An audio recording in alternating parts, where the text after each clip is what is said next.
Queen of all media na si Kris Aquino ipinasilip ang kanyang ika-54 na kaarawan. Simple pero masaya ang naging kaarawan ng Queen of all media na si Kris Aquino nitong Pebrero 14 na kasabay rin ng Valentine's Day. Ang naging selebrasyon ay ipinasilip mismo ni Kris sa kanyang Instagram page na kung saan ay bumungad ang napakaraming regalo mula sa kanyang mga mahal sa buhay at mga kaibigan. Makikita pa nga na halos napuno ang isang kwarto ng mga stuffed toys at makukulay na mga bulaklak. May mga pictures din na kasama niya ang dalawang anak na sina Josh at Bimby, pati na rin ang ilang mga kaibigan na bumisita sa kanyang bahay.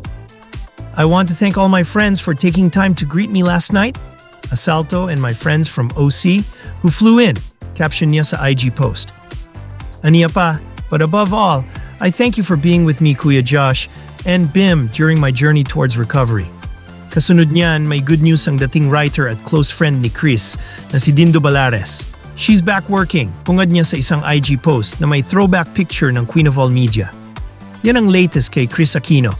Sinubukan niya the other day, kwento niya, pero ang sabi raw sa kanya ni Kris, but we all realized, 1 day of work means 3 days of bed rest. Ayon kay Dindo, ito muna ang ibabandera niyang update dahil hindi pa raw siya pwedeng magbigay ng ibang detalye kung ano ang latest project ngayon ni Kris. Baka masabihan na naman ako ng kung minsan daldal ka rin Kuya Dindo. Anya pa. Happy birthday Chrissy! Tuloy-tuloy ng paggaling ang wish at prayers ng buong pamilya para sa'yo. Happy Valentine's Day too! Please stay happy, healthy, and in love. Pagtatapos ni Dindo. Sa comment section, maraming fans at netizens ang natuwa sa balita at umaasa na patuloy na gagaling si Kris mula sa kanyang sakit. Kabilang na sa nagpadala ni pagbati sila Marian Rivera, Bianca Gonzalez, Vina Morales, Sandra Aguinaldo at marami pang iba.